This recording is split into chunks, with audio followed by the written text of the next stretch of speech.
बहुत सालों पहले भारत में मगध नाम का एक राज्य था। वह राज्य बहुत ही संपन्न था। राज्य में एक सोनापुर नाम का गांव था, जहां के लोग अपना सारा काम दिन में किया करते थे। लेकिन रात होते ही सारे लोग अपने घर के अंदर चले जाते और कोई भी रात के समय अपने घरों से बाहर नहीं निकलता था। लोग ऐसा बस एक ही कारण से किया करते थे और वह था अंगुलीमाल। अंगुलीमाल बहुत ही खतरनाक डाकू था जो लोगों को लूटकर मार देता था। वह लोगों के बीच डर बनाए रखने के लिए मारे हुए व्यक्ति की उंगलियां काटकर उनकी माला बनाकर पहनता था। अंगुलीमाल मगध राज्य के एक जंगल की गुफा में रहता था। लोग उस जंगल के रास्ते से गुजरने से भी डरते थे, क्योंकि सबको अंगुलीमाल से बहुत डर लगता था। एक दिन गौतम बुद्ध सोनापुर से गुजर रहे थे कि तभी उन्होंने लोगों को चिंतित देखा। लोगों को इस तरह से परेशान देखकर गौतम बुद्ध ने उन सब से पूछा, क्या बात है, आप सब इतने डरे हुए क्यों हैं?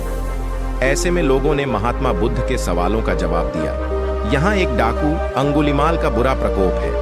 वह लोगों को लूटकर मार देता है और उनकी उंगलियों को काटकर उसकी माला बनाकर पहन लेता है। इसीलिए हमारे गांव के लोग बेहद डरे हुए हैं। अब आप ही बताइए कि हम क्या करें? अच्छा, ऐसी बात है, तो फिर वह अंगुलीमाल रहता कहाँ है? महात्मा बुद्ध ने लोगों से पूछा।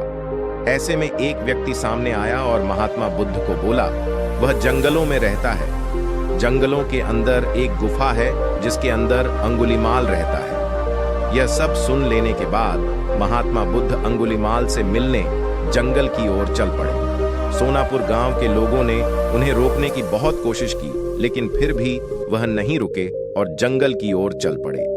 जैसे ही वह जंगल के पास जा पहुंचे, तब अंगुलीमाल अपने गुफा में से निकलकर हाथ में तलवार लिए खड़ा हो गया। गौतम बुद्ध ने अंगुलीमाल को अनदेखा किया और आगे बढ़ गए। ये देखकर अंगुलीमाल बुद्ध का पीछा करने लगा। पीछा करते करते अंगुलीमाल जोर से चिल्लाकर बोला, ए सन्यासी, रुक जा।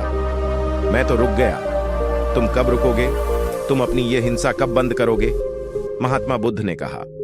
ऐसे में अंगुलीमाल क्रोधित हो गया। फिर उसने गौतम बुद्ध से कहा, सन्यासी, तू मुझे जानता नहीं है। मैं इस राज्य का सबसे शक्तिशाली मनुष्य हूं। गौतम बुद्ध ने कहा, मैं नहीं मानता कि तुम सबसे शक्तिशाली मनुष्य हो। यह सुनकर अंगुलीमाल बोला, अच्छा, अगर ऐसी बात है तो तुम ही बताओ कि मैं ऐसा क्या करूं जिससे तुम मनोगे? महात्मा बुद्ध कहते हैं, तुम जाओ और उस पेड़ में से 10 पत्तियां तोड़कर लाओ। महात्मा बुद्ध के कहने पर अंगुलीमाल ने वही किया।